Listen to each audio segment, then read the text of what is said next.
Bianca Moretti smoothed her silk dress, picked up her phone, and typed 4 words to the most dangerous man in New York. Come to me, tonight. Then she added one more line, the kind that wasn't a request. Or she finds out everything. It was his wedding night, and she sent it anyway. That single message, sent without shame, without hesitation, from a woman who had spent 14 months convincing herself she deserved to win, set into motion a chain of events that would destroy a criminal empire, shatter a family before it even began, and force the most feared man on the eastern seaboard to his knees in a Portuguese bakery, begging for a second chance he had no right to ask for. If someone did this to you on the most important night of your life, what would you do? If you're new here, subscribe and follow this story all the way to the end, because what happens next will stay with you. Hit that like button and drop your city or country in the comments. I want to see how far this story travels. The wedding had cost $400,000 and taken 11 months to plan, which was either a testament to how much Massimo DeLuca loved Amara Brooks or a monument to how badly he wanted the world to believe he did. Even he wasn't entirely sure which one it was, and that uncertainty had been living in his chest like a splinter for most of the evening. He stood near the bar watching her dance with her mother, his new wife moving with the kind of easy joy that had nothing performed about it. Amara laughed with her whole body. She always had. It was one of the first things that had undone him. Not her beauty, though she was stunning, but the way she laughed like nothing in the room could embarrass her, like she had decided a long time ago that happiness was worth looking foolish for. Massimo DeLuca had not laughed like that since he was 9 years old. He was 36 now. He ran the largest organized crime syndicate on the eastern seaboard. Rival families mentioned his name in low voices, the way people mention weather that has already caused damage. He had built everything his father started into something his father never could have imagined, and he had done it through a combination of ruthlessness, intelligence, and the particular gift of understanding exactly how much fear was useful and how much became wasteful. He was not sentimental. He was not romantic. His lieutenant Marco had joked at the bachelor party 2 nights ago that Massimo getting married was like a great white shark deciding to open a flower shop.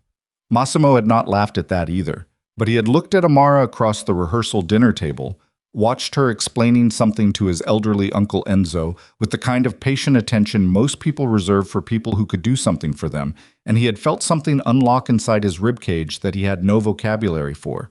She made him want to be worth something other than fear. That was the truth of it.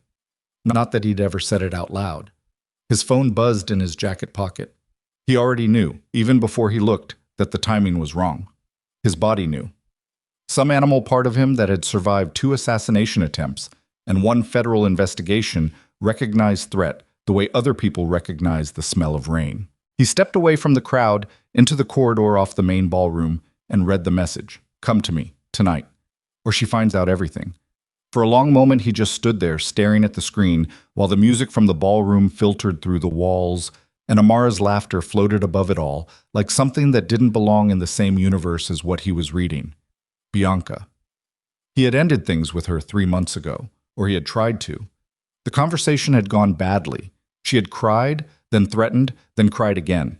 And he had made the mistake of letting her believe that maybe, eventually, after the wedding, once things settled, he might reconsider. He hadn't meant it. He'd said it the way you say things when you want someone to stop screaming and you're willing to hand them a lie if it buys silence. It had not bought enough silence. His jaw tightened. He typed back, "This ends tonight. Don't contact me again." Her reply came in under 10 seconds. "Wrong answer. I have emails. Photos. I have a recording of the Rinaldi meeting. Your wife looks like a woman who deserves the truth, Massimo. Doesn't she?" The Rinaldi meeting. He closed his eyes. If that recording existed, and he had no reason to believe she was bluffing, it didn't just end his marriage. It ended his freedom. It handed federal prosecutors the exact kind of evidence they had been circling for 3 years.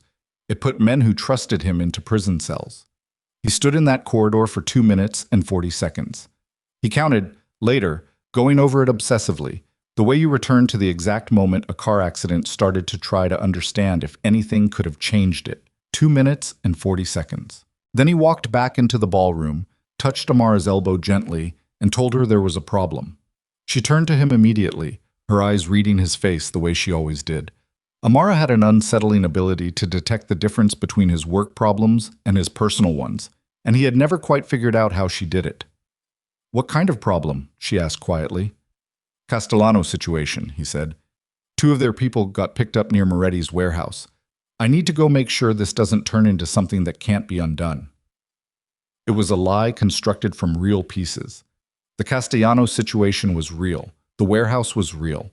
The tension between the two families had been real for months.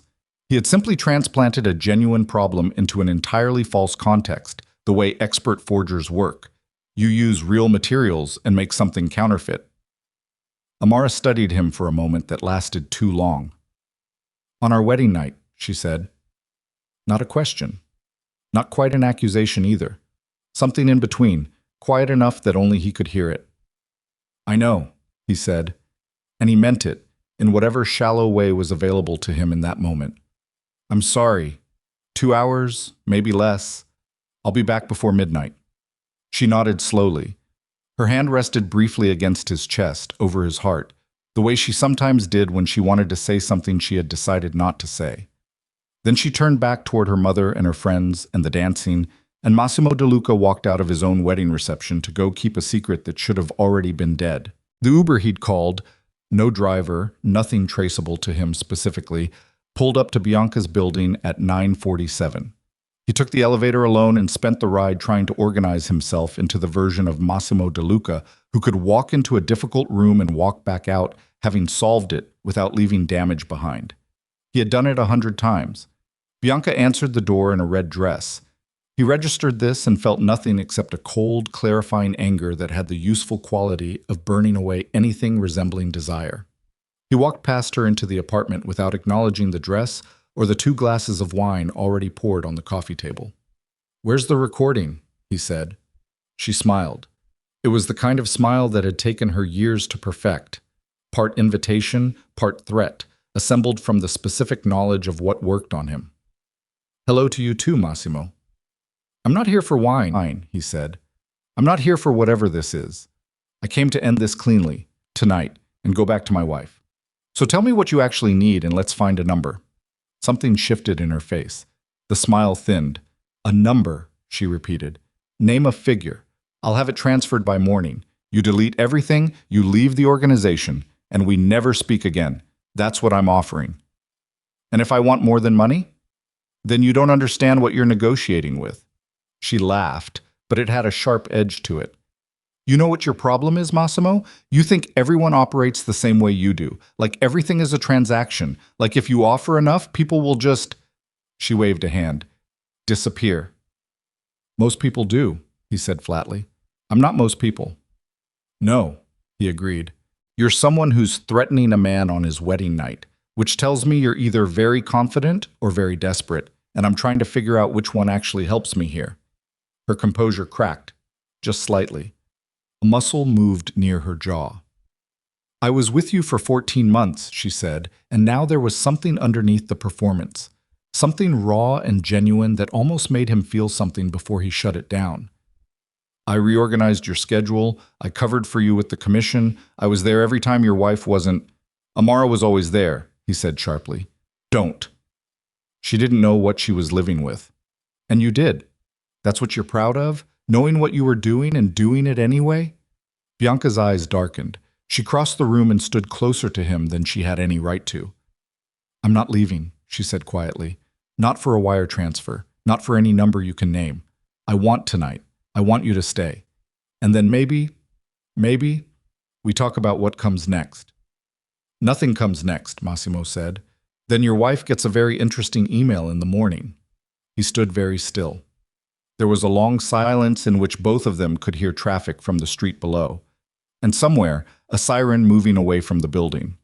The rational part of him, the part that had survived everything that had tried to kill him, was running calculations.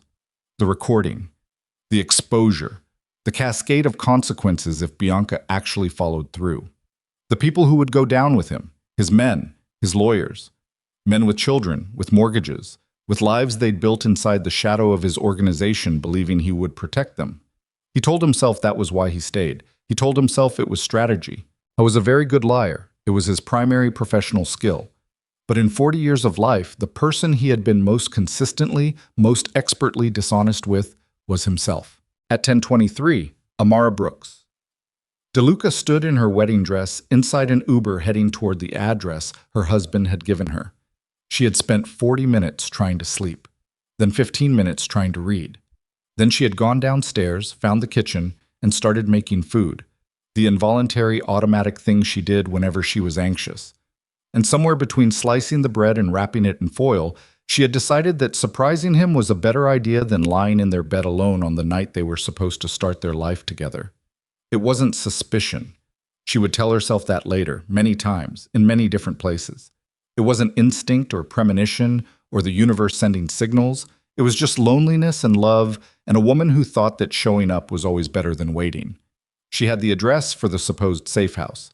She'd seen him type it into the driver's app before he left, and she'd noted it the way she noted most things about Massimo, carefully, without him realizing she was paying attention.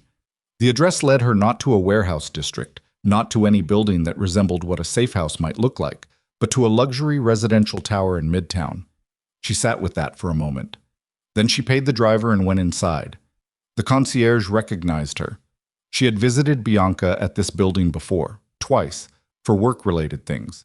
The ordinary mundane overlap between her husband's professional life and his staff.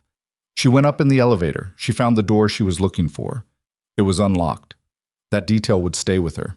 For years, in quiet moments, she would think about that unlocked door and wonder if some part of Bianca had wanted exactly this to happen, wanted an audience, wanted a witness, wanted the scene to have a third person in it.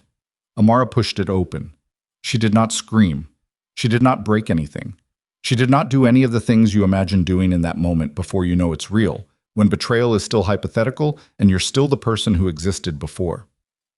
She stood in the doorway of the bedroom and watched the two people inside it and felt something inside her go very, very quiet. The way a house goes quiet right after something breaks inside it.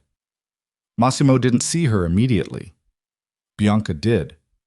And in the half-second before Bianca's expression shifted, Amara saw something on the other woman's face that would take her a long time to identify later, but eventually understood was satisfaction. Amara turned around. She walked back to the elevator. She pressed the button. She waited. Inside her purse, tucked into the small zippered pocket where she'd put it that morning with the specific intention of taking it out tonight at the right moment, was a photograph. Black and white, slightly blurry. The ordinary miracle of a 12-week ultrasound that she had been carrying around for 4 days, trying to find the perfect moment to give her husband. As the elevator doors opened, her hands were shaking. She reached into the pocket. She didn't know why. Some automatic impulse, the need to hold on to it, to confirm it was still there, that the thing she was most terrified of losing still existed. The photograph slipped.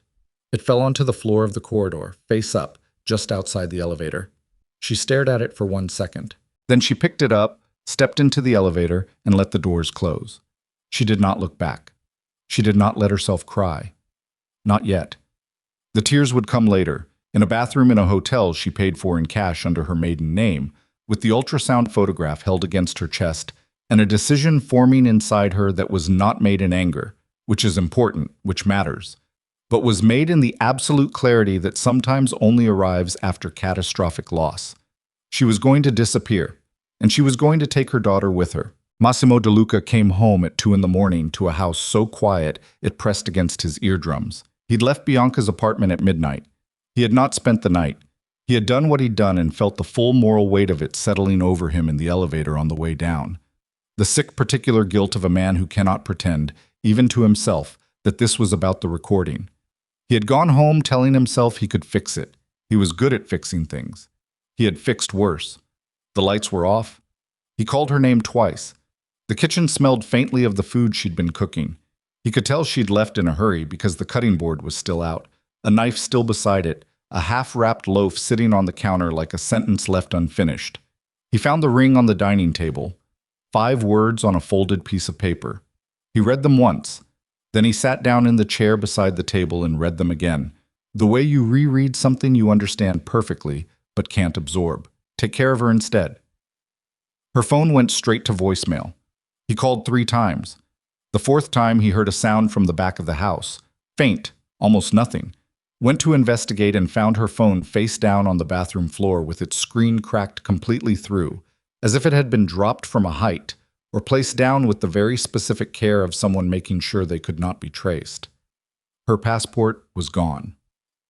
He stood in their bedroom, the bedroom of the house he'd bought for them, that she'd spent 6 months making into something that felt human, that felt like somewhere actual people lived rather than somewhere a man like him slept.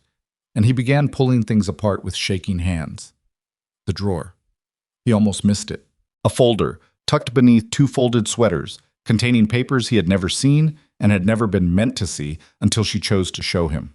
Prenatal vitamins, a prescription receipt, a pamphlet from an OB's office, and at the back of the folder, clipped neatly to nothing in particular, an ultrasound photograph with a date on it and his wife's name printed in the corner. He sat down on the floor.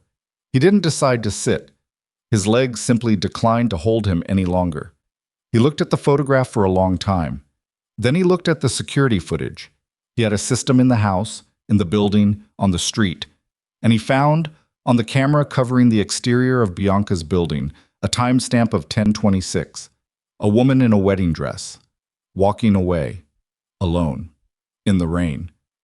The sound that came out of Massimo DeLuca in that moment was not the sound of a feared man, or a powerful man, or a man who had spent 2 decades convincing the world he felt nothing. It was the sound of someone discovering, too late, the exact size and shape of what they had destroyed. He picked up his phone and called Marco. "Find her," he said. His voice was entirely flat. The flatness of a man who has burned through every other register and arrived at something very close to the bottom. "I don't care what it costs. I don't care how long it takes. Find my wife." Marco was quiet for a moment. "Where do I start?" Massimo looked at the ultrasound photograph in his hand. "Start everywhere," he said. "She's carrying my child and she's alone, and I did that to her." He put the phone down. Outside, the rain was heavy and indifferent, the way New York rain always was, falling without judgment on every wrong decision that had ever been made in this city, on every person who had ever deserved better than what they got. Amara's food was still on the kitchen counter, still warm. The first person Massimo called after Marco was his head of security, a man named Croft, who had worked for the DeLuca organization for 11 years, and who had exactly one personal rule. He didn't ask questions that weren't his to ask. "I need everything pulled from the last 6 hours, Massimo said. "Every camera on a 4-block radius around the Moretti building on 53rd. Traffic feeds, ATM cameras, lobby systems, everything." "That's a federal data request," Croft said carefully. "I know what it is." A pause. "Timeline?" "You have 2 hours." Croft didn't argue. That was why Massimo paid him the way he did. He spent those 2 hours doing something he almost never did. He sat still. He sat at the dining table with Amara's ring in the center of it and the ultrasound photograph beside the ring and her 5-word note folded under his left hand, and he did not move, did not make additional calls, did not pace or drink, or do any of the things that his body was screaming at him to do. He just sat there and let the full weight of what he had done accumulate on top of him like water filling a room. He had learned, very young, that the worst thing you could do in a crisis was act before you understood the shape of it. His father had taught him that. It was perhaps the only useful thing his father had ever taught him, and he had applied it to everything from contract disputes to assassination attempts. Understand what you're actually dealing with before you reach for anything. What he was dealing with now was this. His wife had discovered his affair on their wedding night. His wife had been pregnant and had not yet told him. His wife had left without screaming, without breaking anything, without giving him the chance to see her face when it happened. She had simply walked away in the rain and dismantled her own presence from his life with the quiet efficiency of someone who had already, somewhere deep down, prepared for the possibility that this moment would come. That last part was the one that kept snagging on something inside him, that she had been prepared. What did a woman prepare for when she was marrying a man who told her she was everything? He pressed the heel of his hand against his eye socket until the pressure did something useful. Croft came back in 1:40. "She left the building on 53rd at 10:29, Croft said, spreading printed stills across the table without ceremony. "Walked 3 blocks east, hailed a cab on the corner of 53rd and Lex. We lost her after that, Cab doesn't have a camera that feeds anywhere we can access without going through the city's system. Go through it. That's going to leave traces, Massimo. I don't care about traces. Croft looked at him carefully for the first time that morning. He had the kind of face that processed information and stored it without reacting, which was professionally useful and occasionally unsettling. Understood, he said. Anything else? Run her card. She used cards after 10:30? Run them anyway. And pull her mother's address, her sister's in Atlanta, and everyone she was close to before me. Not just the names I know. Go through her phone records from the past 6 months. Find out who she was talking to that wasn't in my circle. Croft wrote this down. Then he paused. Her phone's dark. I know her phone is dark. She destroyed it. Another pause, this one carrying more weight. She planned this. She had the presence of mind to destroy her phone in the first 90 seconds after discovering what she discovered, Massimo said. Whether she planned it or did it on instinct doesn't change what it means. Croft nodded slowly. I'll need some time. You have less than that. After Croft left, Marco came. Marco Vitale had been Massimo's right hand for 8 years, which meant he had earned the specific privilege of saying things other people in the organization couldn't say without losing their teeth. He was 52, perpetually overdressed, and had a way of looking at a situation that stripped the drama off it and left only the functional core. He looked at the table, the ring, the photograph, the note. He did not say anything for a long moment. She was pregnant, Massimo said, because Marco was going to figure it out from the photograph in about 4 seconds, and he preferred to say it himself. I can see that, Marco said quietly. She was going to tell me tonight. Marco pulled a chair out and sat down across from him. He folded his hands on the table in the way he did when he was choosing words carefully. How long were you at Bianca's? Don't. I'm not judging. I need the sequence. 2 hours, Massimo said. Maybe a little less. Marco exhaled slowly through his nose. Not a sigh exactly. More like a man releasing pressure from a system that's been running too hot. And the cameras in the building put Amara there at 10:29. So she was in that building while you were still in that building? Yes. And she left without confronting you? Yes. Marco was quiet for a moment. Outside, New York was beginning to make the sounds it made before dawn. Garbage trucks, a siren somewhere distant, the low hum of a city that never quite went silent, but had a particular tone in the hour before light arrived. She's not coming back on her own, Marco said. No. And if we find her, when we find her. When we find her, Marco said evenly, she's going to be carrying your child and she's going to be in whatever state she's been in since 10:30 last night, which means she is not going to be someone you can reason with. I'm not trying to reason with her, Massimo said. I'm trying to find her. Those aren't as separate as you think. Massimo picked up the ultrasound photograph and set it down again. His hands were steadier than they had any right to be, which was the thing about high-functioning people under extreme stress. The surface often held up long after everything underneath had given way. What do you need from me? Marco asked. Nothing right now. I need you to run the organization for the next 48 hours like I'm in a meeting. No decisions, no escalations, nothing goes to anyone outside our circle. If the Castellano thing flares up, defer it. I don't care about the Castellanos right now. Marco looked at him with the particular expression of a man who understood that what he was being asked to do was far more complex than it sounded. And Bianca? The name landed in the room like something dropped from a height. Massimo stood up from the table for the first time since sitting down. He moved to the window. The sky was the specific purple-gray of 4 in the morning, the color of the moment before the city admits another day is happening. She's done, he said. I want her out of the building, out of the organization, and out of the city before noon. Her credentials are revoked as of right now. Her access to everything, accounts, files, contacts, every system she ever touched. I want it all locked before she gets out of bed this morning. She's going to push back. She can push back from somewhere that isn't my city. Marco hesitated.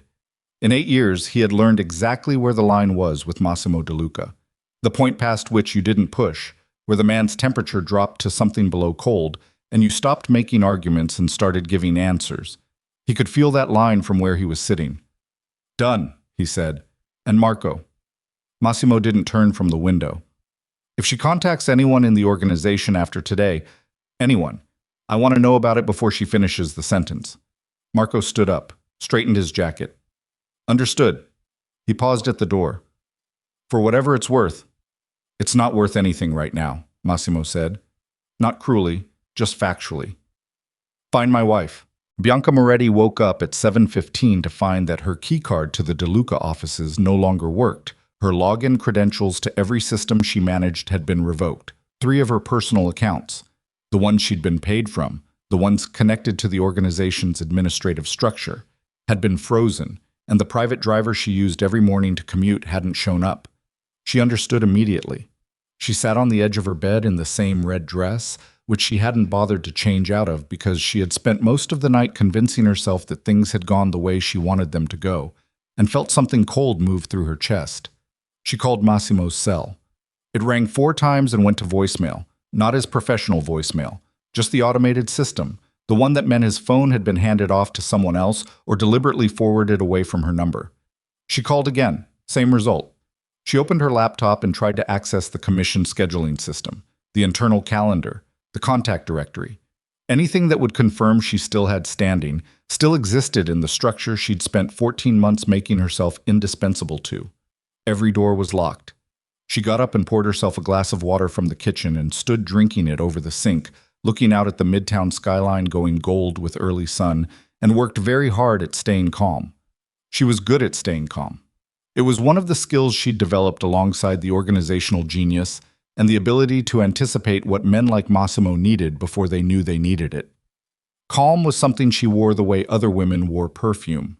But underneath the calm was something else this morning. She had told herself, for months, that she understood what she was doing, that it was a negotiation, not an obsession, that she had positioned herself correctly, that the leverage was real, that Massimo was the kind of man who responded to strength, and that last night had been a demonstration of exactly that.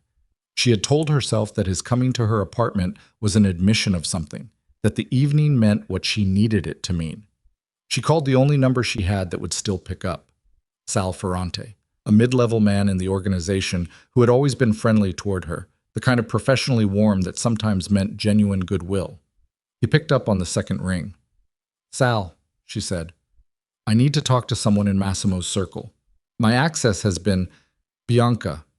His voice was careful, carefully neutral, the way people sound when they know something you don't and are deciding how much of it to give you. I can't help you with that. What do you mean you can't? I mean I can't. I'm sorry. He lowered his voice slightly, not from kindness exactly, more from the instinct of a man who didn't like delivering bad news in a tone that could be heard across a room. You need to make arrangements to be somewhere else, okay? That's what I can tell you. Sal, I have information that I know you think that helps you, he said. It doesn't. Not anymore. Make arrangements. He hung up. Bianca set her phone down on the counter with both hands, very deliberately, the way you set something down when you're frightened of what your hands might do if you don't control them. She sat back down on the edge of her bed, for the first time since this all began, since the first night 14 months ago when Massimo had stayed too late at the office, and she had made a calculation. She let herself think about what she had actually done, not the version of it she'd been constructing in her own narrative, where she was a woman in love making impossible choices and ultimately forcing a situation to its necessary conclusion. The actual version. She had sent that message on his wedding night. She had known about the pregnancy. She hadn't known directly, but she'd seen the prenatal vitamins in a bag on Amara's desk 2 weeks ago during an office visit, and she had not been able to unknow it since, and she had sent the message anyway. She had done it anyway. The thought moved through her like ice water, not because she felt remorse exactly. The geography of remorse requires being able to imagine having made a different choice, and she was not yet able to do that. But because she was realizing, for the first time with complete clarity, that what she had done was not a negotiation, it was a detonation, and she had been standing too close. She got up, changed her clothes, packed a bag with the efficiency of someone who had spent years being organized, and left the apartment before 9. She did not go to the organization. She did not go anywhere near any address connected to Massimo DeLuca.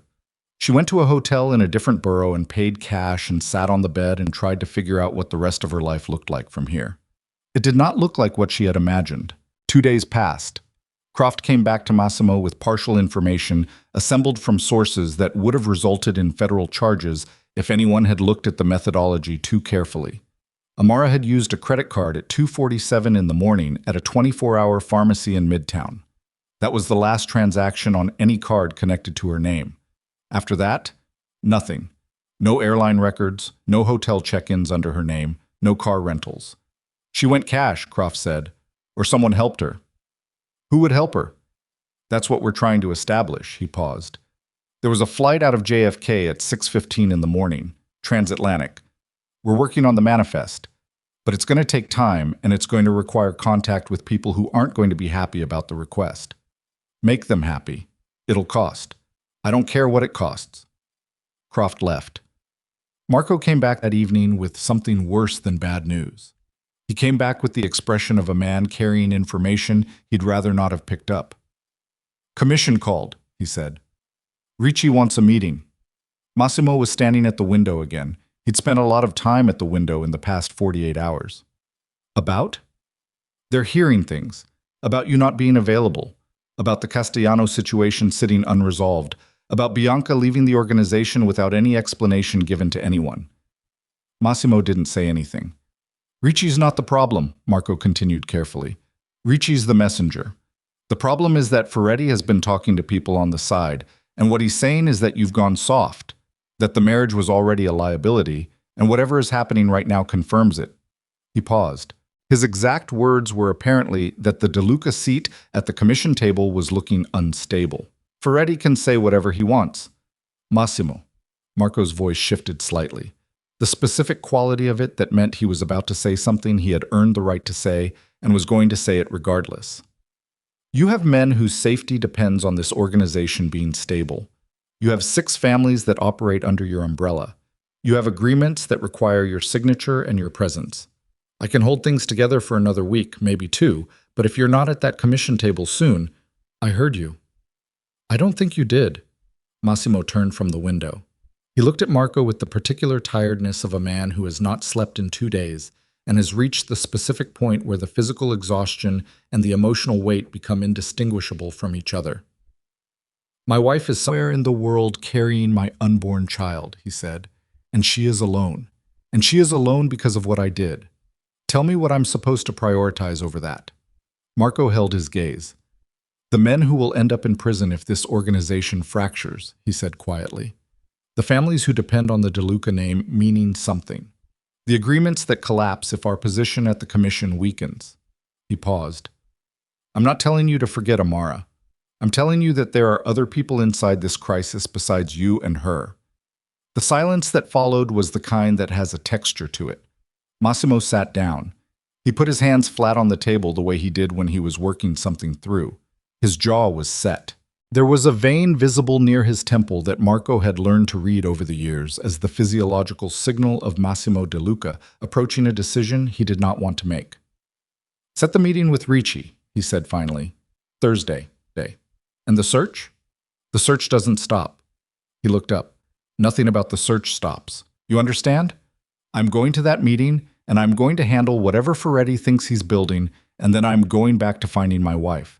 Those 2 things are happening simultaneously. Is that clear? Marco nodded. Clear. And Marco. He stopped him again, the same way as before, without turning, just his voice flat and final. Find out if Bianca is still in the city.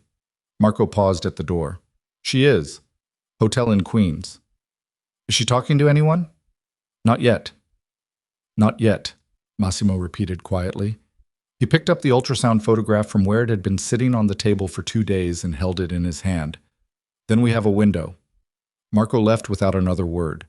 Massimo sat alone with the photograph and the ring and the note and the silence of the house that had been filled with someone else's presence for 3 years and now contained nothing but the echo of that absence. He thought about the way she had walked away. No screaming, no destruction, just silence and a rain-wet wedding dress and 5 words on a piece of paper. He had faced men with guns pointed at him and felt less afraid than he did right now. He was afraid because he understood, with the clarity that only arrives after you have already done the irreversible thing, that finding Amara was not the hard part. Finding her was logistics. It was resources. It was money and contacts and time, and he had all of those things. The hard part was what happened after. The hard part was what you say to a woman who walked away in a wedding dress in the rain, who destroyed her own phone so you couldn't follow her, who took your child and disappeared rather than give you the chance to explain, because she already knew there was no explanation that would fix it. The hard part was that she wasn't wrong. He set the photograph back down in the center of the table, where it had been for 2 days, where he kept returning to it the way you return to the thing that hurts most when you need to remember why you're still moving forward, instead of just Massimo called Croft at 6 in the morning on the third day and told him to pull everything they had on the JFK Transatlantic Manifest from the night Amara disappeared. Croft arrived at the house 40 minutes later with a folder and the expression of a man who had not slept either, which in Croft's case meant almost nothing because the man's face operated within an extremely narrow emotional range regardless of circumstances. He set the folder on the table without preamble. 6 transatlantic flights out of JFK between 5:45 and 7 a.m. the morning after the wedding, Croft said. London, Paris, Frankfurt, Lisbon, Dublin, Amsterdam. I've been able to pull manifests on 4 of the 6 through channels. The other 2 are going to require more time or more money. Which 2? Lisbon and Dublin. Massimo opened the folder and looked at the 4 manifests without touching them, scanning the columns of names with the practiced eye of a man who had spent decades reading documents, looking for the one detail everyone else had missed. Run the other 2, he said, whatever it costs. The Dublin channel requires going through a contact who currently has an arrangement with the Ferretti family, Croft said, carefully, placing the information down like something that might detonate. Massimo looked up. He's independent, Croft added quickly. He works for whoever pays. But Ferretti has first call rights on his services through the end of the month, and accessing him directly, find another channel for Dublin, Massimo said, and get me Lisbon by tonight. Croft left. Marco arrived 20 minutes after that, which meant the 2 of them had coordinated their timing, which meant something was happening that required the information to be delivered in sequence. Ferretti called Ricci this morning, Marco said, sitting down across the table without being invited to.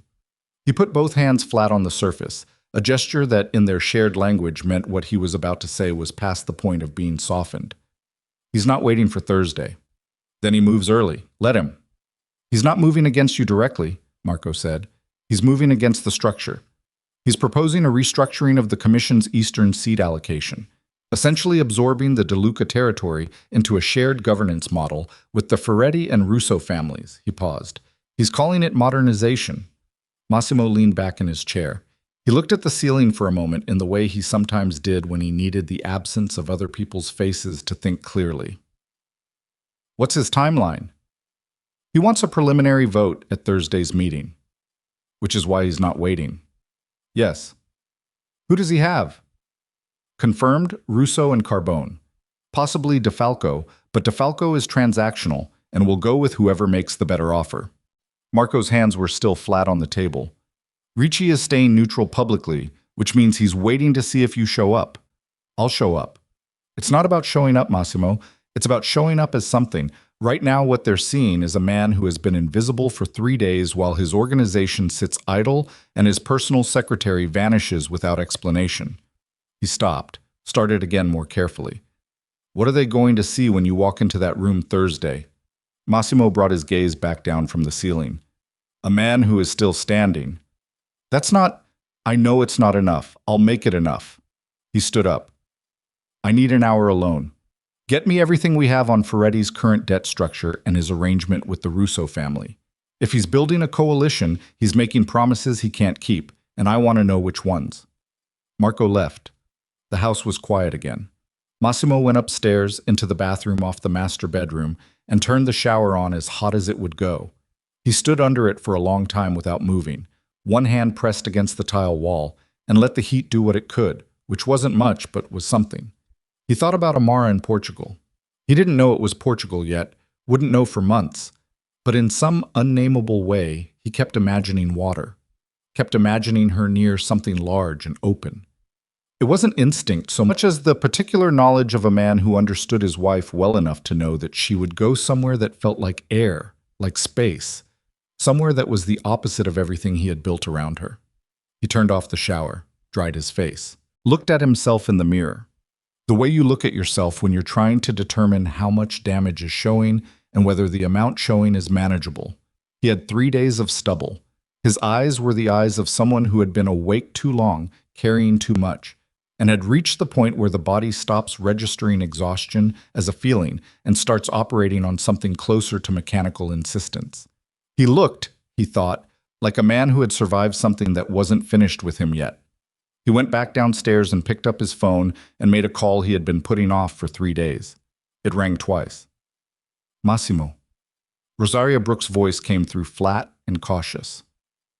Amara's mother. A woman who had always looked at him with the specific wariness of someone who loved a person connected to something dangerous and had made peace with that connection without ever quite trusting it. Rosaria, he said, I need to ask you something. I don't know where she is, she said immediately. The speed of it told him something.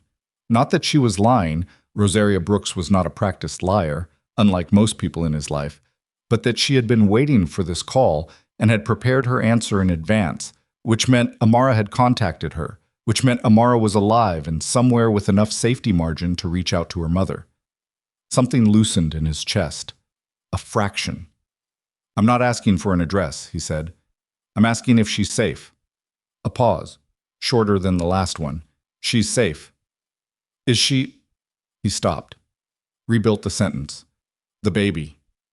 Another pause, this one longer, carrying the specific weight of information being withheld for reasons that weren't entirely unkind.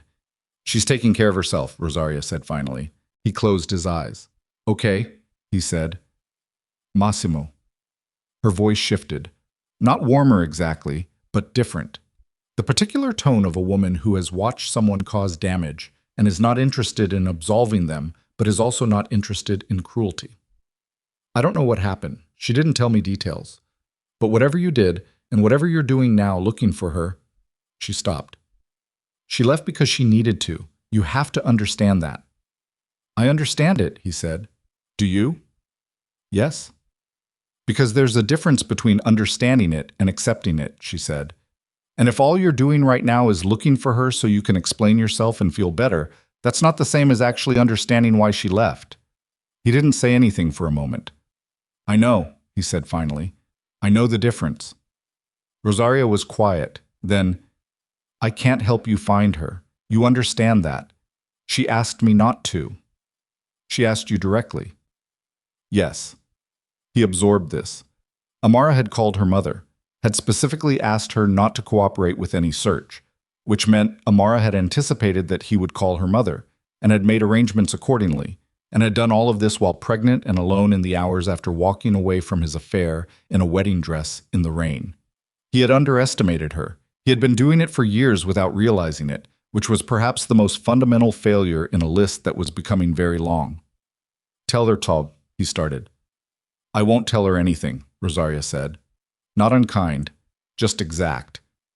If she wants to know what you have to say, she'll reach out. That's how this has to work. Okay, he said. Okay, she repeated. And then, after a beat that felt like the softest possible version of a door closing, take care of yourself. She hung up.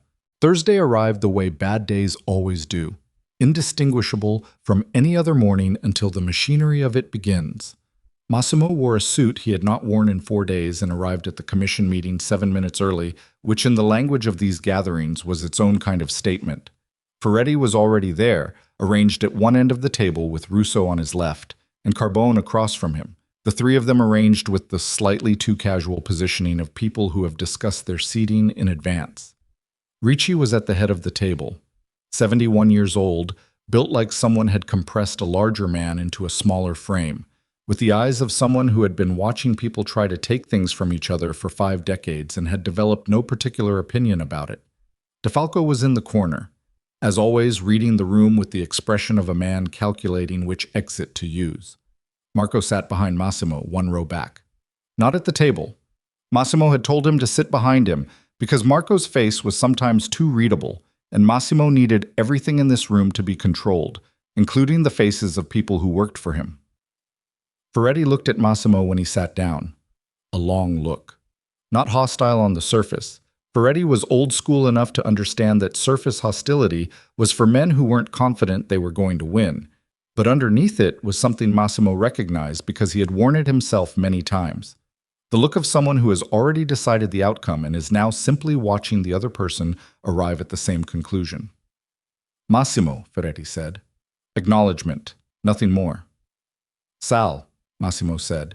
Ricci called the meeting to order with the particular efficiency of a man who disliked wasted time on principle.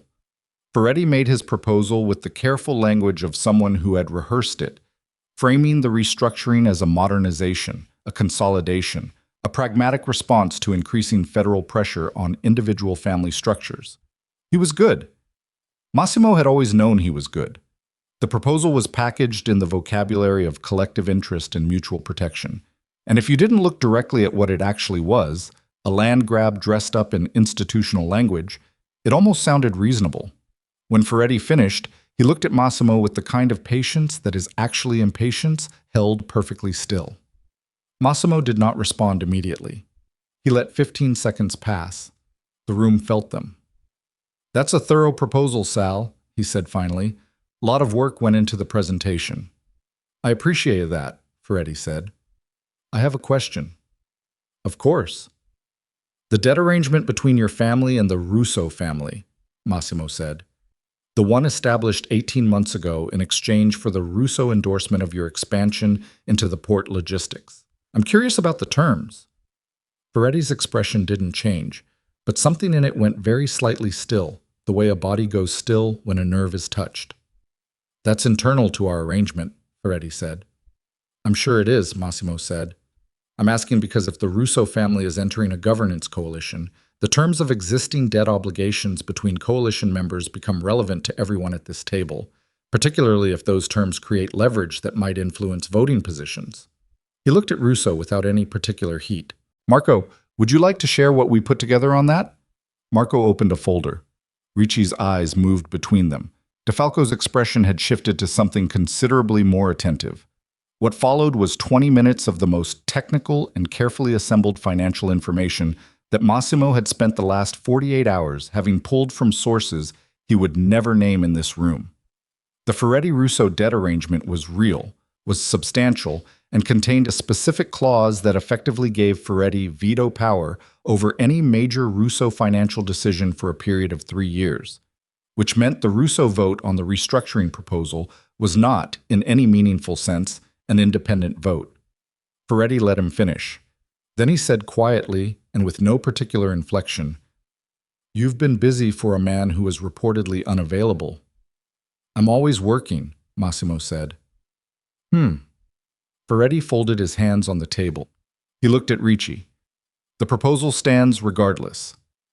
"The proposal," Ricci said carefully, "is tabled pending review of the documentation Mr. DeLuca has provided."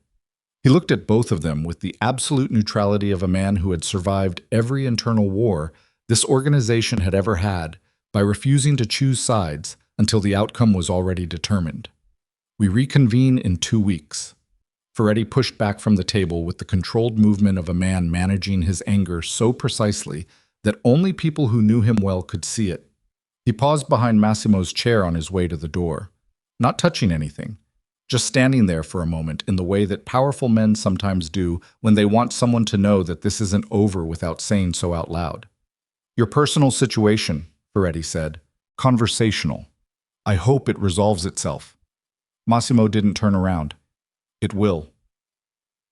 Ferretti left. Russo followed. Carbone, who had not said a word in the entire meeting, followed Carbone. DeFalco stopped briefly to shake Massimo's hand with the warm enthusiasm of a man attaching himself to the person who had just appeared to be winning, which was exactly the kind of move Massimo expected from DeFalco and had planned for. Ricci waited until the room was empty except for the two of them and Marco. Then he said, almost gently, "You bought yourself 2 weeks, Massimo, not more." 2 weeks is enough," Massimo said. Ricci studied him for a moment. "Is it?" He picked up his hat from the table. "The thing about a man in your position is that the organization doesn't stop needing things because you stop being available. And right now you are fighting on 2 fronts with half a mind on each one." He paused at the door. I hope what you're looking for is worth what it's costing." He left. Marco waited until his footsteps had faded completely before speaking. "That was close," he said. "It was fine. Ferretti is not done. Ferretti is never done. That's not new information."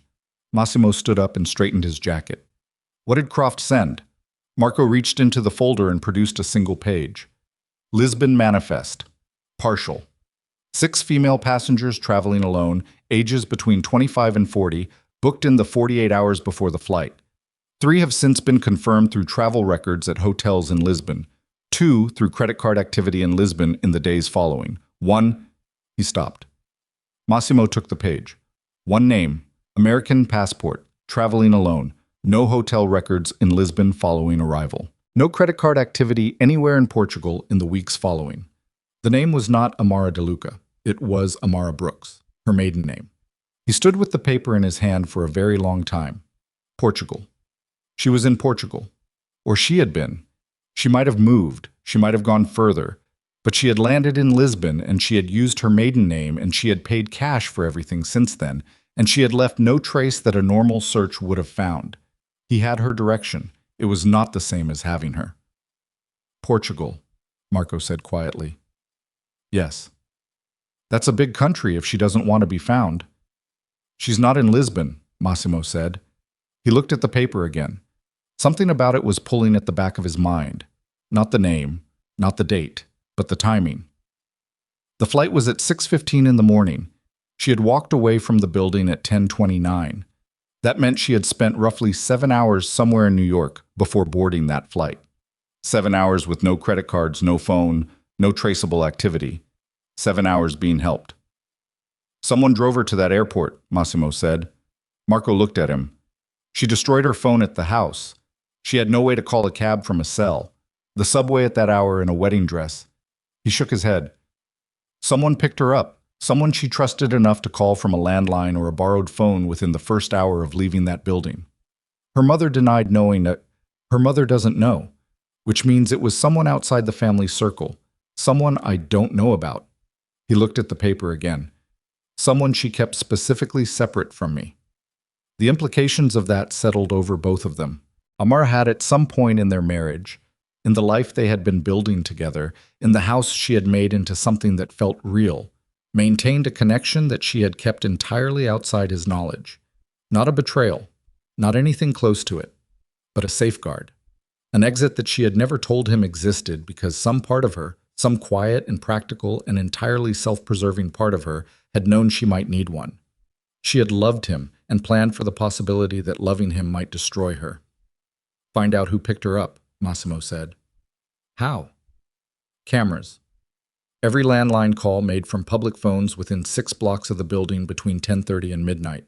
Someone called someone. Find the call." Marco nodded, but his face had the expression it wore when he was doing the math on something, and the math wasn't coming out cleanly. "This is going to take more than 2 weeks, Massimo." "Then it takes more than 2 weeks. And the commission. I'll manage the commission. Ferretti. Marco." He said it the way he said it when the conversation needed to end. Flat, final, without heat. "I will manage it." Marco left with the folder. Massimo stood alone in the commission's meeting room, a room he had sat in for 12 years, that smelled of old leather and the particular staleness of places where consequential and mostly terrible decisions were made, and looked at the paper with his wife's maiden name on it. He thought about her choosing that name on that flight manifest, the deliberateness of it. She had not used a false name.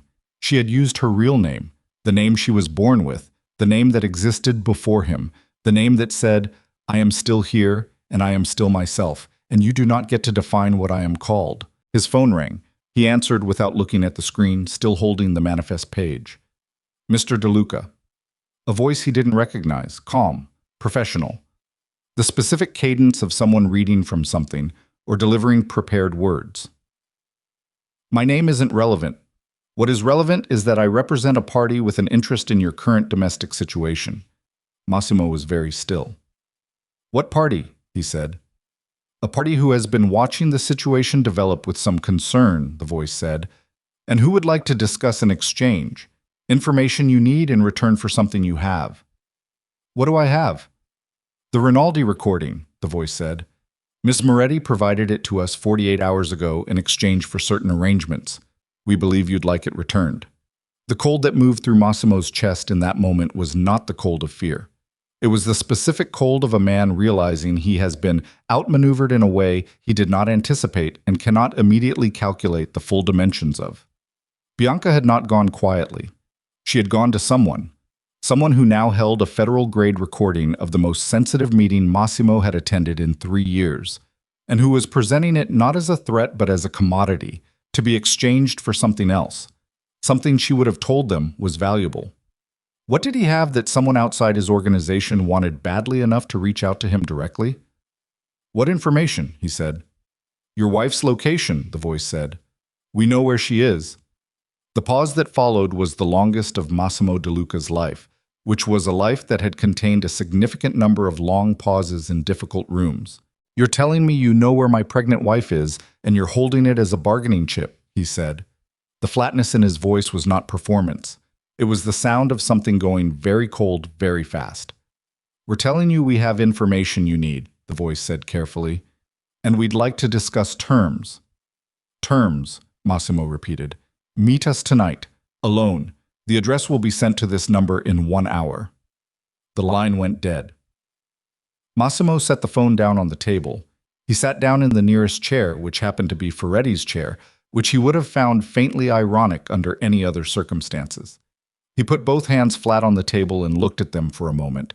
The hands of a man who had built something enormous and was watching it be used against him from multiple directions simultaneously. And he understood, with the absolute clarity that only comes when there is genuinely nowhere left to run, that everything he had been doing was not going to be enough. Managing the commission, finding channels, pulling manifests, buying 2 weeks. All of it was the behavior of a man trying to hold 2 lives together at once. The life he had built and the life he had destroyed. Trying to be the man who ran the DeLuca organization and simultaneously the man who was going to find his wife and make this right. He could not be both of those men. He had known it, somewhere under everything, since the moment he found the ultrasound photograph on the floor of their bedroom. He had been refusing to let himself reach the conclusion because the conclusion meant something enormous and irreversible. But there it was. Whoever was on that phone, whoever Bianca had handed the recording to, whatever arrangement she had made in whatever desperate attempt to protect herself from the consequences of what she'd done, they had just handed him the final clarity he had been avoiding. He could not find Amara and keep his empire. He could not protect his men, manage Ferretti, hold the commission together, and also be the man who showed up at the door of wherever she had gone and asked to be let back in. The two things were incompatible, and he had been pretending otherwise because letting go of the empire meant letting go of the only identity he had carried for 20 years, the only version of himself he knew how to be. The architecture of power and fear and control that he had spent half his life constructing. He picked up his phone. He called Marco. I need you to do something, he said, and I need you to not argue with me about it. Marco was quiet for a moment. What is it? I need you to start making a list, Massimo said. Every federal contact we have, every prosecutor who has ever reached out through back channels, every immunity arrangement that has ever been discussed and tabled. He stopped. Rebuilt the sentence one more time to make sure it meant exactly what he intended it to mean. I'm going to need to have a conversation with the government, and I'm going to need it to go a specific way. The silence on the other end of the line was the most complete silence Marco Vitale had produced in 8 years of working for Massimo DeLuca. Then, very quietly, You're not serious. Make the list, Massimo said. Tonight. He hung up. He sat in Ferretti's chair in the empty commission room, with the manifest page on the table and his phone in his hand, and the weight of everything he had just decided pressing down on him like something that had been waiting a very long time to land. He was going to dismantle everything, not because someone forced him to, not because the government had caught him, or the commission had voted him out, or Ferretti had taken what he wanted, but because the only currency that had any value left in his life was the kind that could not be deposited in any account he currently held, and the only way to get it was to walk away from every other kind. He stood up. He straightened his jacket. He picked up the manifest page with his wife's name on it and folded it carefully and put it in his inside pocket, against his chest, where the ultrasound photograph had been living for the past 3 days. Then he walked out of the room and down the corridor and out into a city that was going to look very different by the time he was finished with what he was about to do. The address came through at 7:43 in the evening. A warehouse in Red Hook, the kind of building that had been repurposed 3 times and looked like it remembered every previous use. Massimo stood outside it for 90 seconds before going in, not from hesitation but from habit, the ingrained practice of a man who had learned early that the 30 seconds before you walk into an unknown room are the last 30 seconds you have complete control over anything. He went in alone. He had told Marco not to follow him, and Marco had argued, and Massimo had said it once more without raising his voice. And Marco had stopped arguing because 8 years of working for this man had taught him the specific frequency at which Massimo DeLuca was done discussing something. Inside, the building smelled of salt water and old timber, and the particular staleness of spaces that were used for things people preferred not to document. 3 lights, a table, 2 men standing, 1 sitting. The one sitting was in his late 50s, heavy-set, with the patient and slightly bored expression of a man who did this kind of thing often enough that the theatrical elements had long since ceased to interest him. "Mr. DeLuca," the sitting man said, "thank you for coming." "The recording," Massimo said. He did not sit. He did not move toward the table. He stood where he was and spoke at a conversational volume that somehow carried the same weight as a shout. "Where is it?" "We'll get there," the man said. "My name is Voss. I represent a collection of interests that have been monitoring the DeLuca organization's activities for a period of time. Miss Moretti approached us 2 days ago with an asset that we found relevant to those interests." "Bianca Moretti is a former employee," Massimo said. "Whatever she gave you, she had no authority to give." "The recording doesn't require her authority," Voss said. "It exists. It documents a conversation that federal prosecutors would find extremely useful. That's the nature of its value, Mr. DeLuca. Authority is beside the point." One of the standing men shifted his weight slightly. Massimo registered this without moving his eyes from Voss. The shift was the kind that people made when they were positioned to do something and were waiting for the signal. Both men were carrying. He could tell from how they stood the specific tension in the shoulder of the right side man that came from something on his hip that he was conscious of. "What do you want?" Massimo said. "We want the port logistics arrangement," Voss said. "The DeLuca family's share of the Eastern Distribution Corridor. Transfer of operational control, clean, documented through the right channels, within 30 days. Massimo looked at him without expression. "In exchange," Voss continued, "the recording disappears, permanently, and we provide you with the current address of Amara Brooks, along with the name of the person who assisted her departure from New York." He paused. "We understand this information has significant personal value to you." "You understand," Massimo said. "We do." "And how do you know where she is?" Voss smiled. It was a professionally neutral smile, the kind that communicated capability without warmth. "We have resources." "So do I," Massimo said, "and mine haven't found her, which tells me you're either lying about having the address or you have access to something I don't." He looked at Voss steadily. "Which one is it?" Voss reached into the folder in front of him and slid a photograph across the table. Massimo crossed the room and looked at it. It was a street photograph. A woman carrying a paper bag, stepping out of a small storefront, profile to the camera. Shot from a distance, slightly grainy, the kind of image that surveillance cameras produced when they were doing their job without being particularly sophisticated about it. The woman's face was partially visible. His chest contracted so hard he felt it in his back. It was Amara. She was wearing a light jacket and her hair was different, shorter, the way people sometimes cut their hair when they are in the process of becoming someone new. But it was her. The way she held the bag. The angle of her shoulders. The particular way she turned her face slightly into the wind. In the background of the photograph, visible through the window of the storefront, was the interior of what appeared to be a small bakery. "When was this taken?" he said. His voice was flat, completely flat, the flatness of extreme compression. 4 weeks ago, Voss said. "She's well. She appears to be running the establishment, or helping to run it." He paused. "We don't have confirmation on whether the child has been born yet." Massimo set the photograph back on the table face down and stepped back. He stood very still for a moment with his hands at his sides and his eyes on the middle distance between himself and Voss, and he ran through every calculation available to him with the speed and exhaustion of a man who had been running calculations for 72 hours and was reaching the bottom of something. The port logistics arrangement was worth, conservatively, $60 million annually to the DeLuca organization, more to the men beneath him who depended on its operation. It was also one of the cleanest parts of the entire structure, the part closest to legitimate, the part most easily transitioned into something legal if the organization were ever to restructure, which was precisely why Voss wanted it. "No," Massimo said. Voss looked at him carefully. "I'd encourage you to reconsider." "I'm not reconsidering," Massimo said, "because this arrangement falls apart the moment I walk out of this building.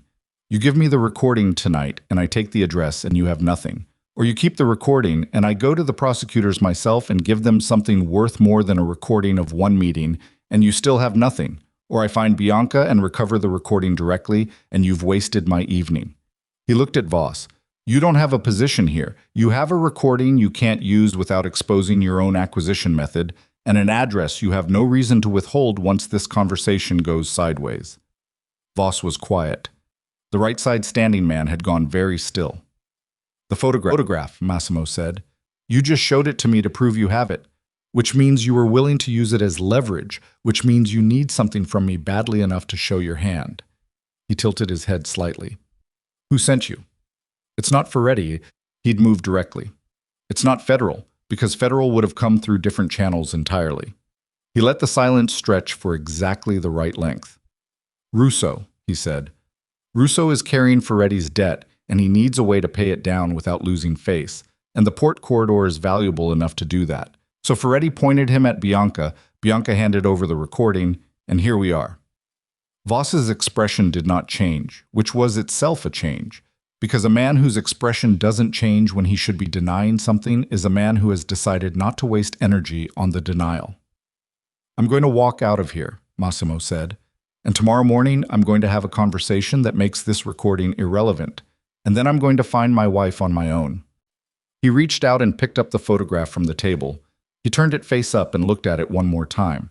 Then he put it in his jacket pocket, next to the manifest page, next to the ultrasound photograph. "Tell Russo his debt to Ferretti is his own problem." He turned toward the door. "Mr. DeLuca." Voss's voice had lost its professional neutrality. Just slightly. The way a voice loses neutrality when the negotiation has failed and the speaker is recalibrating. The recording is already with a secondary party, as insurance. If you go to the prosecutors, that secondary party releases it before you can get to an immunity arrangement. You'll be indicted before the week is out. Massimo stopped. He stood with his back to the room. He breathed. He thought about Marco's face when he'd said make the list. About the particular silence on the phone line that was 8 years of partnership condensing into one moment of absolute disbelief. He thought about Amara stepping out of that bakery with a paper bag, her hair shorter, her face turned into the wind, looking like someone who had found a way to be alive again on her own terms. He thought about the photograph in his pocket and the manifest page in the ultrasound. He turned around. "Then I get indicted," he said, "and I cooperate fully.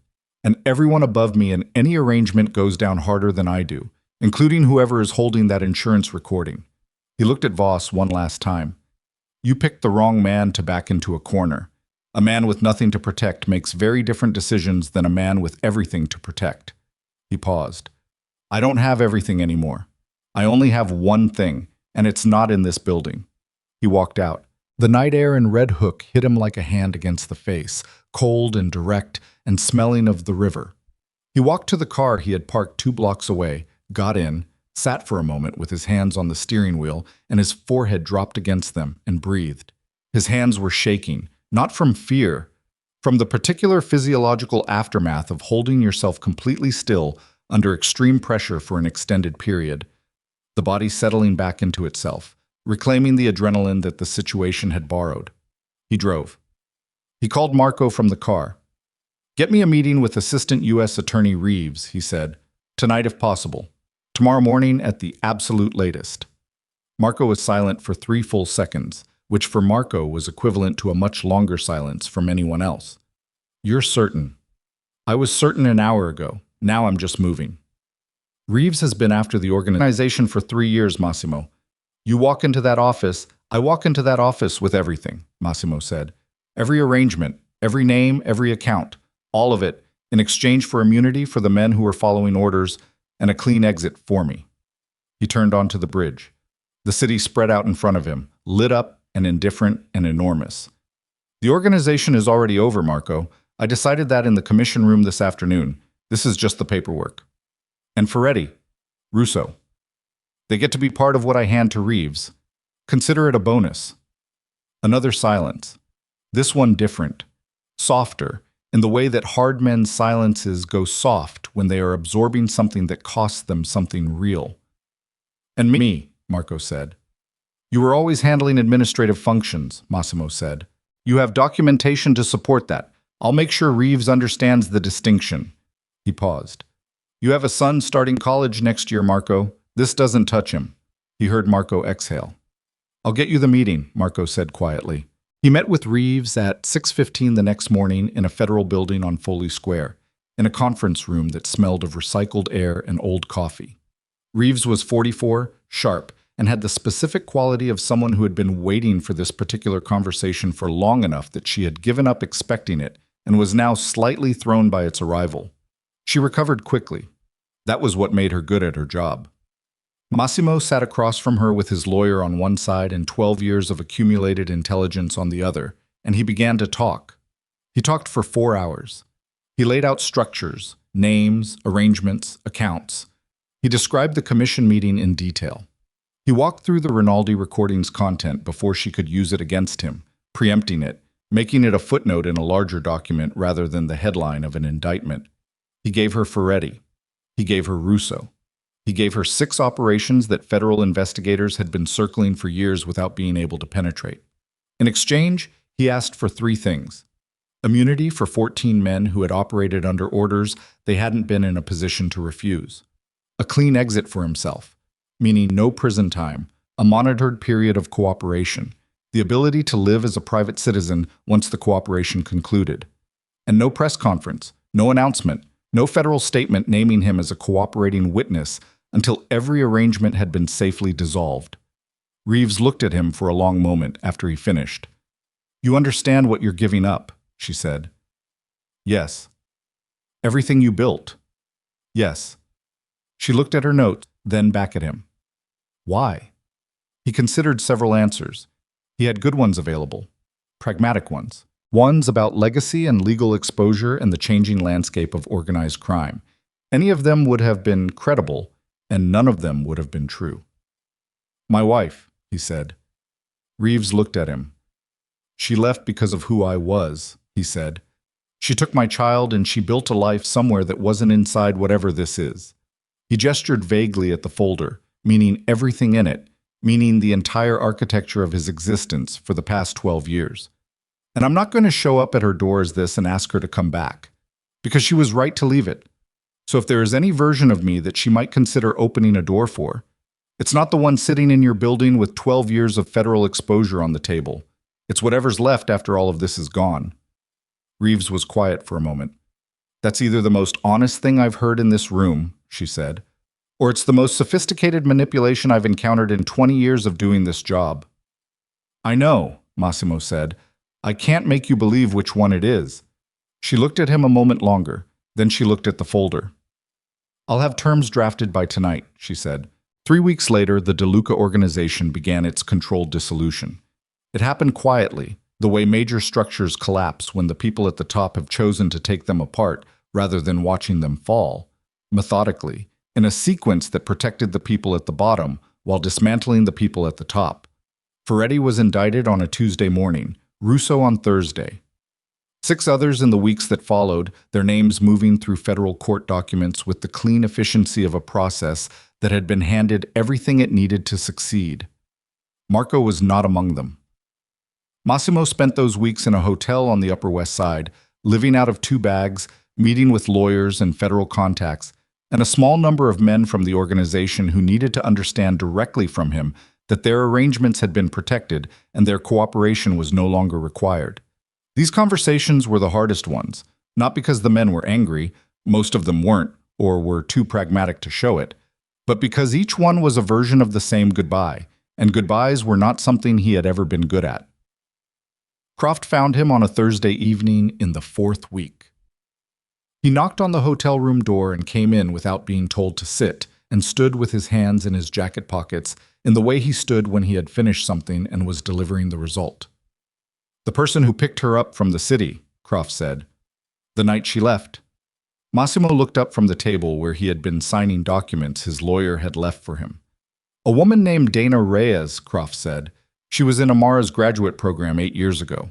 They stayed close but off social media, emails only, and Amara used a separate account she never connected to any of your household systems." He paused. "Reyes drove her to JFK, paid for the ticket in cash on Amara's behalf. She has not been in contact with our former network or with Bianca's people, and there is no indication she shared Amara's location with anyone." Massimo absorbed this. A woman from a graduate program. 8 years of quiet friendship, maintained in a separate compartment of Amara's life, unknown to him, never mentioned, never crossed with anything he was connected to. She had been thorough. She had been, he realized, preparing for the possibility of him for longer than he wanted to think about. "Where is Reyes now?" he said. "Still in Brooklyn," Croft said. "But Massimo." "She doesn't know where Amara is now. She confirmed the Portugal destination, but said Amara stopped communicating after the first month to protect her. Dana doesn't know the town, doesn't know the address." He nodded slowly. "The bakery and the photograph," he said. "That's all we have. It's a coastal town, small. The bakery is visible from the waterfront." Croft reached into his pocket and produced a second photograph, clearer than the first, pulled from a different source, showing the exterior of a small establishment with a hand-lettered sign above the door. The sign was in Portuguese. "I had this translated," Croft said. "The sign says Elena's. It opened 8 months ago." Massimo looked at the photograph for a long time. Elena. She had named the bakery after their daughter, either as a private acknowledgement of the life she was building around that child, or because she had named the child Elena and named the bakery after her, or both. And in either case, the name reached into his chest and did something to him that he didn't have language for. "That's enough," he said quietly. Croft nodded. He moved toward the door, then stopped. He turned around, which was unusual for Croft, who was not a man who added things. "For whatever it's worth," Croft said, "I've worked for a lot of people. Not many of them would do what you're doing."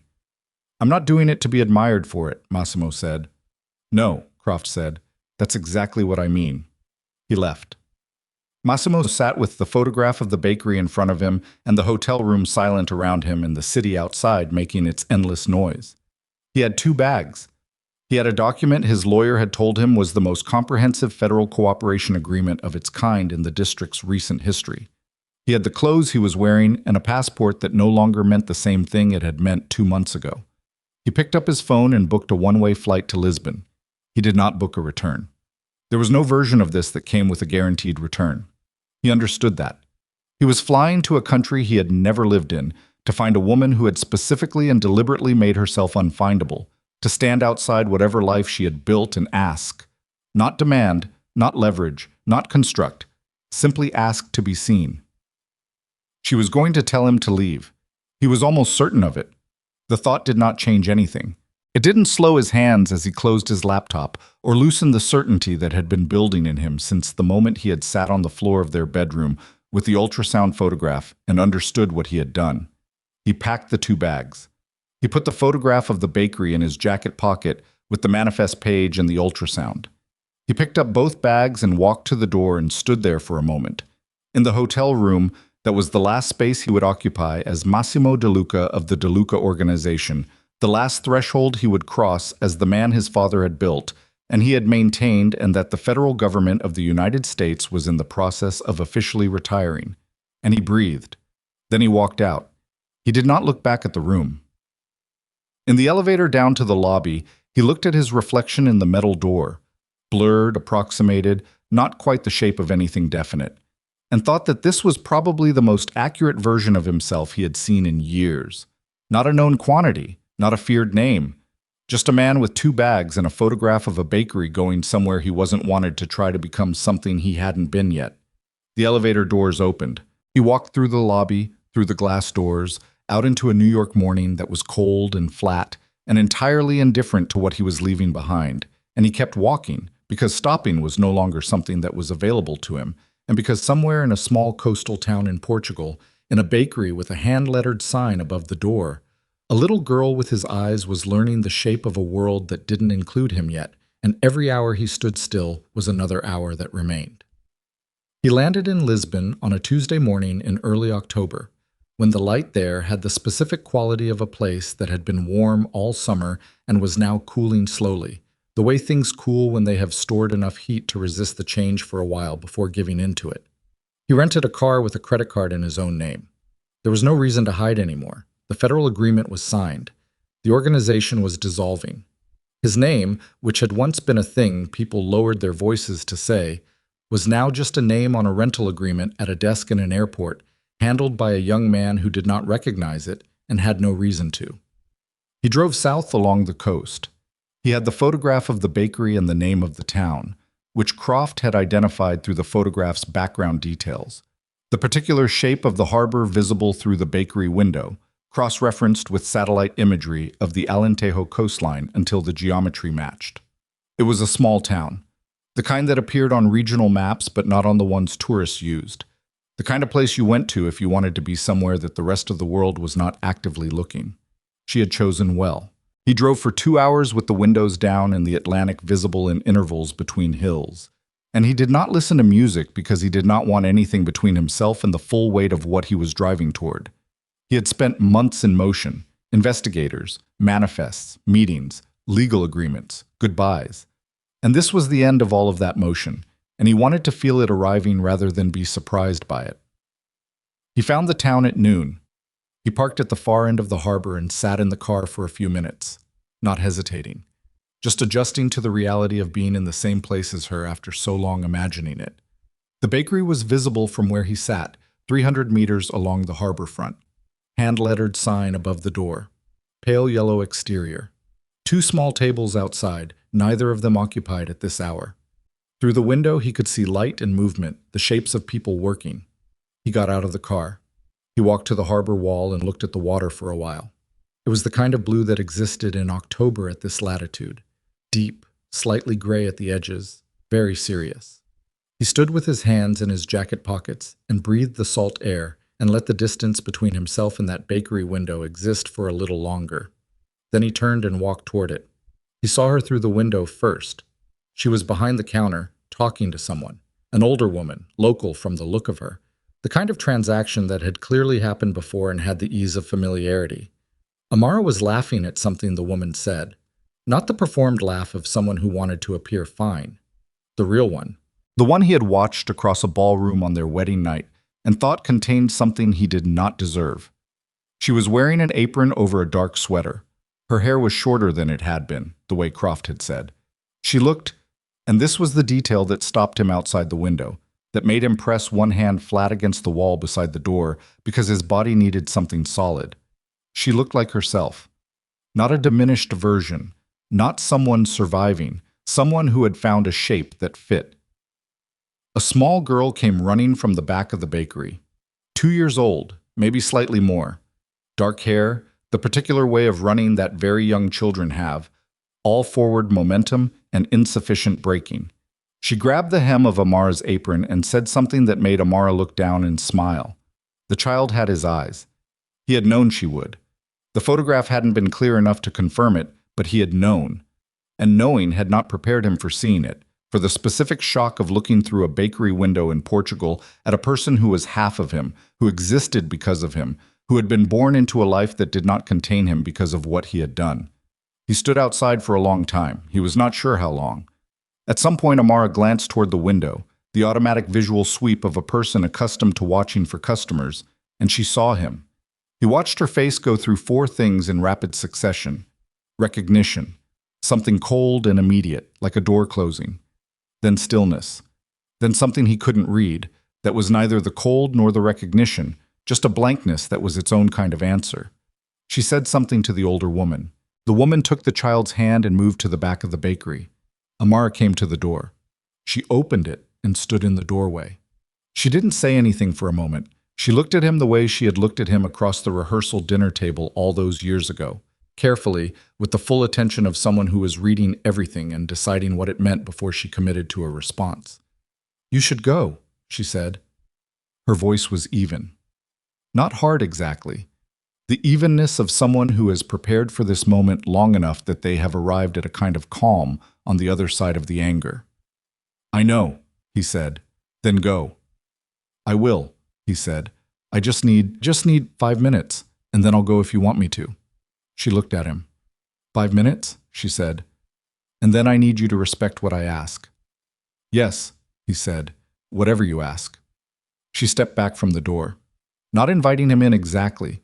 She moved to one of the outside tables and sat down, which was its own kind of statement, keeping the conversation in the open air, visible, not enclosed.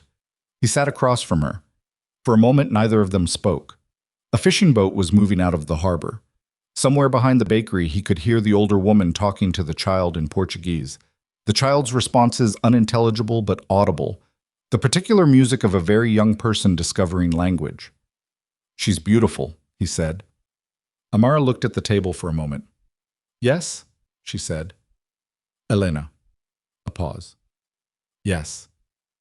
"You didn't tell me her name," he said. "I found out from—" He stopped himself. "I found out from the bakery sign." Something moved across her face. "How long have you known where I was?" "2 months," he said. There were things that needed to be handled before I could come." 2 months, she repeated. And there it was, the first crack in the evenness, not anger exactly, but something below it, something that had more weight than anger. "You knew where I was for 2 months. I wasn't in a position to come sooner in a way that wouldn't have brought everything I was trying to leave behind directly to your door," he said. "The organization was still—" "I don't want to hear about the organization," she said. Flat. Final. "Okay," he said. She looked at him directly for the first time. Her eyes were exactly the same.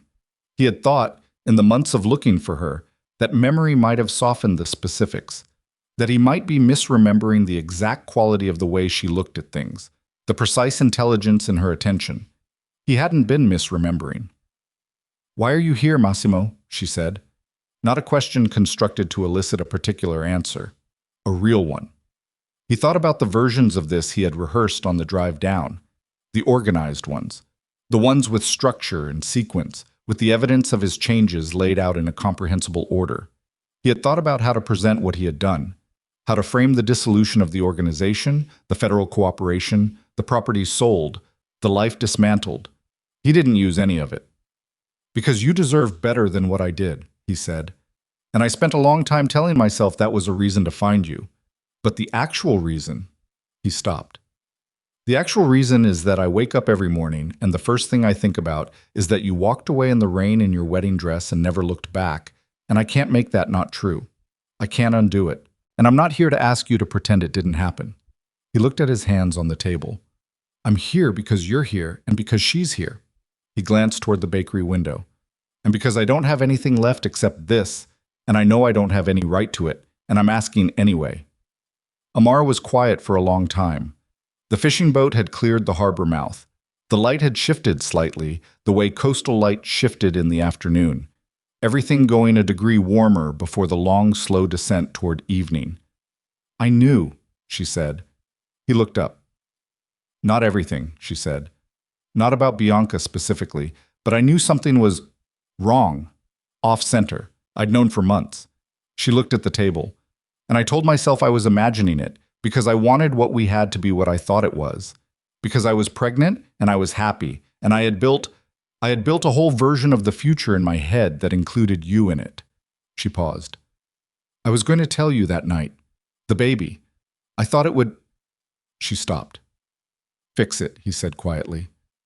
"I didn't think it needed fixing," she said. "That's what I mean. I thought I was imagining the wrong thing, and the baby was real, and that was the real thing, and everything else would—" She looked up. Her eyes were dry. She had clearly done her crying a long time ago, in private, in a place where no one could see it, and it couldn't be used against her. "And then I walked into that building. I'm not finished," she said. Not harshly, just firmly. He closed his mouth. I didn't scream, she said. I didn't break anything. You probably know that. You saw the footage. She looked at him evenly. I didn't scream because the moment I saw you in that room, I understood that screaming would only be for me. It wouldn't change anything. It wouldn't reach anything. You had already made your choice. That was the thing I had to understand, standing there. Not that you had cheated on me, which was terrible enough, but that you had made a choice to be there that night, of all nights, and that choice told me everything I needed to know about what I actually was to you. She paused, and I picked up my baby's photograph, and I left. You were more than that, he said. That's not... What I did doesn't reflect what you were to me. I know that's what it looks like. I know that's the only reading available from where you were standing. Is there another reading? She asked. Not sarcastically, genuinely. I was terrified, he said, not of losing you, which is what I should have been terrified of. I was terrified of exposure, of the recording, of losing control of something I thought I couldn't afford to lose control of. And I made the worst decision of my life because I was operating on fear, and I told myself it was strategy. He looked at her. That doesn't excuse it. I'm not offering it as an excuse. I'm telling you the inside of it because you deserve the actual truth, not a version of it that makes me look better. She looked at him for a long moment. How is Bianca? She said. The question landed sideways. He hadn't expected it in that sequence. I don't know, he said honestly. She left New York. She made some decisions that complicated things and then disappeared. I haven't looked for her. Amara nodded slowly. She was in love with you, she said. I knew that too. I met her twice, and both times I knew it, and I told myself it didn't matter because you had chosen me. A pause. I was very good at telling myself things. You weren't wrong, he said. I chose you. What I did that night wasn't a choice toward her. It was a choice away from consequence, which is worse, not better. But I need you to know she wasn't what I wanted. What you wanted, Amara said, was to have everything and pay nothing for it. He didn't say anything, because she was right. She was exactly right, and they both knew it, and there was nothing to do with that except let it sit between them in the October afternoon and be what it was. I sold everything, he said after a moment. The properties, the businesses. The organization is being dissolved through a federal cooperation agreement. Ferretti, Russo, 6 others. They're being indicted. The men who worked for me under orders have immunity. He paused. I have what's in 2 bags in a rental car at the end of the harbor. And I have an agreement to live quietly as a private citizen for a monitored period, after which I am simply a person with no organization and no particular significance to anyone. Amara looked at him. You gave up the organization, she said. Yes. To come here. Yes. Massimo. She said his name the way she used to say it when she was trying to make him understand something he was resisting. I can't be the reason you did that. Do you understand? If you dismantled your life to buy your way back into mine, that's not something I can carry. That's a debt I never agreed to. It's not a debt, he said. I didn't do it to purchase something. I did it because I finally understood that I couldn't be that person and also be someone worth coming back to. Those 2 things were incompatible, and I had been pretending they weren't. He looked at her steadily. I would have had to make that choice regardless of whether you ever let me near you again. The choice was about who I was, not about winning you back. She held his gaze, looking for something in it. He let her look. That might be true, she said finally, or you might believe it's true, which is not the same thing. I know, he said. I can't prove the difference. That's part of what I'm asking you to accept. Another silence. The older woman appeared briefly in the bakery doorway, looked at the 2 of them with the expression of someone who had been told enough to understand the general situation, and disappeared again. She's called Elena, Amara said. Not as an offering, just as a fact being stated, placed between them, available to be whatever it became. Elena rose. She's 2 years and 1 month old. She walks too fast and falls down a lot, and she says approximately 40 words, and She stopped. Her jaw tightened very slightly. She's the best thing I've ever made. I know, he said. His voice was not entirely steady. She doesn't know who you are, Amara said. She has never heard your name. She knows she has a father somewhere because I told her that much. I wasn't going to lie to her about something that would come out eventually, But she has no picture of you, no story, nothing. She looked at him. You are completely a stranger to her. Yes, he said, and you want to change that. I want to earn the right to change that, he said. Those are different things. She looked at the water. He waited. A gull landed on the harbor wall 20 meters away and regarded them with complete indifference. There is a guest house on the north side of town, Amara said slowly. It rents by the month. It is not close to here. She paused. If you were to stay, and I'm not telling you to stay, you would need to understand that I make every decision about Elena, her schedule, who she meets, when and how and on what terms. She looked back at him.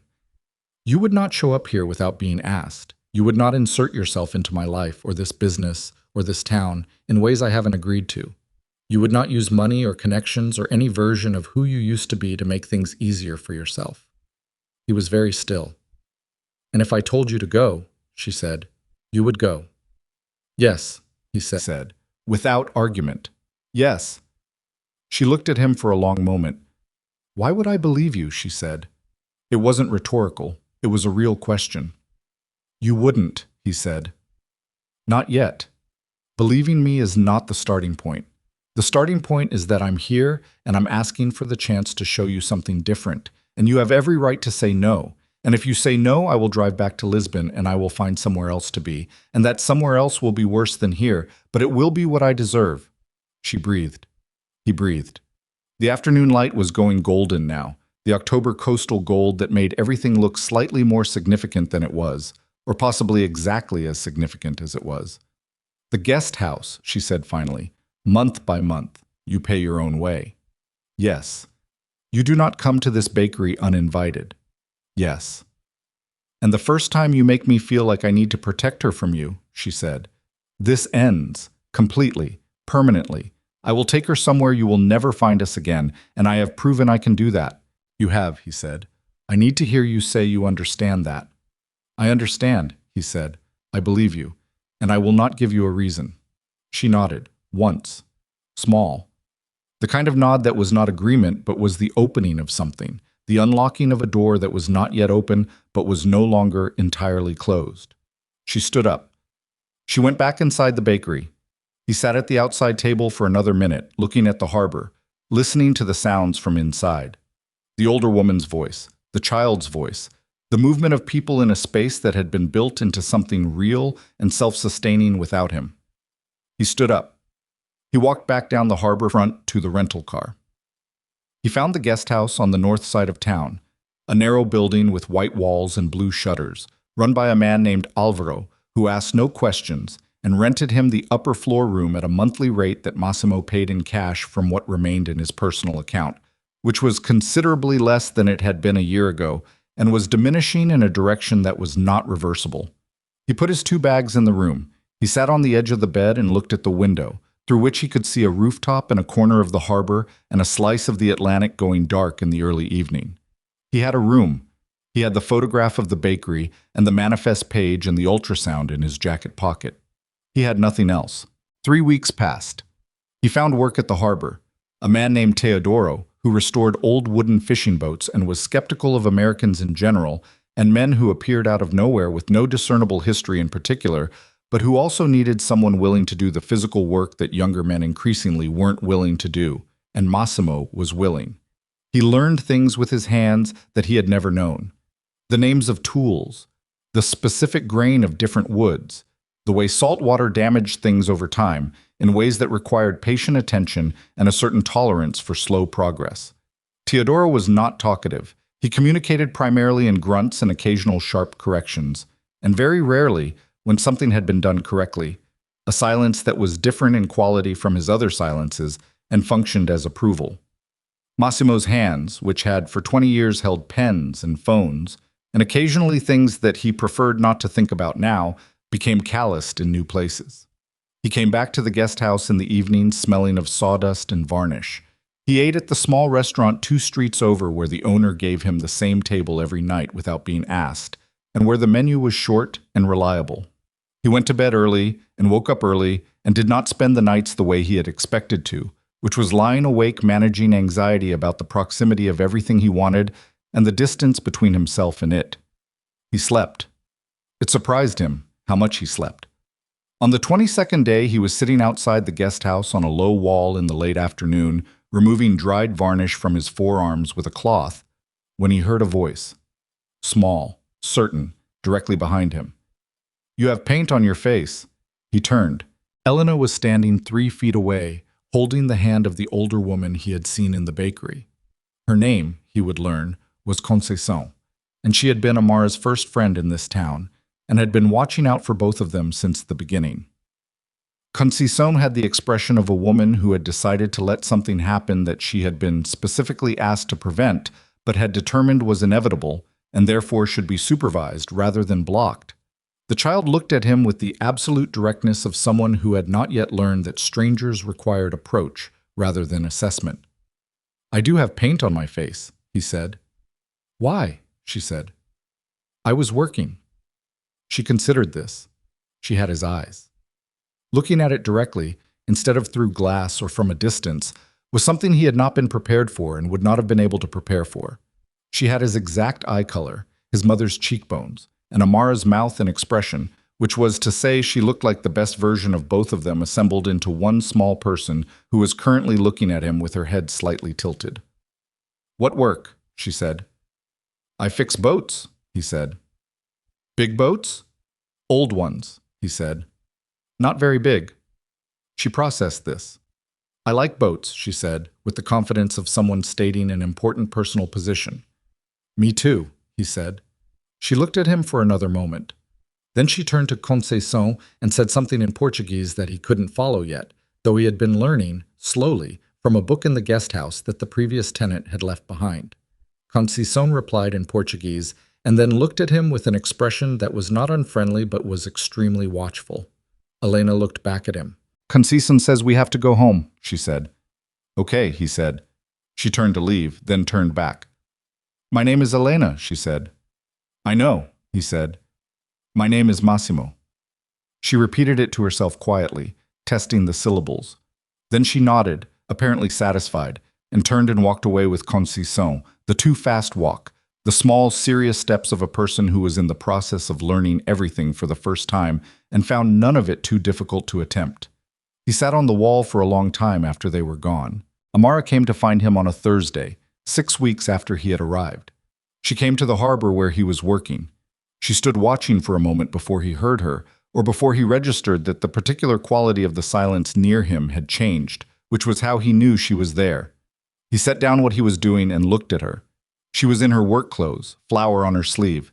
She had come directly from the bakery, which meant this was not a planned visit or a prepared one. She had decided something and acted on it immediately, which was exactly what he remembered about her. That when she made up her mind, she did not give herself time to change it. "Elena told me about the boats," she said. "I know she did," he said. "I figured she would." Amara looked at the boat he was working on. The old wooden hull, half stripped, the new wood visible where the damaged planks had been replaced. "Teodoro says you're good," she said. "Teodoro says almost nothing," Massimo said. "He told me you were good," she said. "For Teodoro, that's a significant statement." He looked at her. She looked at the boat, then at him. Something in her face was working through something, the way a face does when a person has been holding a position and is deciding whether to hold it further or to let it shift. "She asked me if you were her father," Amara said. He was very still. "I said yes," Amara said, "because lying to her about the things she's going to know eventually is worse than the discomfort of the truth now." She paused. "She wanted to know why you don't live with us." "What did you tell her?" "I told her that was a complicated question and that the answer was going to take a while to work out." She looked at him. She accepted that. She's 2. She accepts most things if they're delivered with enough confidence. He looked at his hands for a moment. The calloused hands. The new places where the work had changed him. "I'm not going to rush this," he said. "I meant what I said." "I know," she said. And then, after a pause that had the quality of something being decided in real time, in front of him, without the protection of privacy, "I know you meant it. That's the difficult part." She looked at the water. "If I thought you were performing it, I could stay angry. Angry is easy. Angry as, I know how to be angry. She stopped. What I don't know how to do is watch someone actually change and pretend I can't see it. He didn't say anything. I'm not forgiving you, she said. I want that to be completely clear. What happened on our wedding night is not something that gets forgiven because you spent 2 months dismantling your life. Forgiveness is different from this. Whatever this is. I understand, he said. Do you? She said. Because I need you to understand that I am not walking back into what we were. What we were is gone. If there is something ahead of us, it is something entirely different, new, on terms I set, at a pace I determine. She looked at him directly. And if at any point you push those terms, in any direction, for any reason, I know, he said. Good, she breathed. Elena wants to see the boats, she said. She hasn't stopped talking about boats for 6 days. He looked at her. Saturday morning, she said. I will bring her here. You can show her the boats. Teodoro should be there, and Conceição will be with me, and it will be a short visit, an hour. Okay, he said. Okay, she said. She turned to go. Amara, he said. She stopped, didn't turn. Thank you, he said.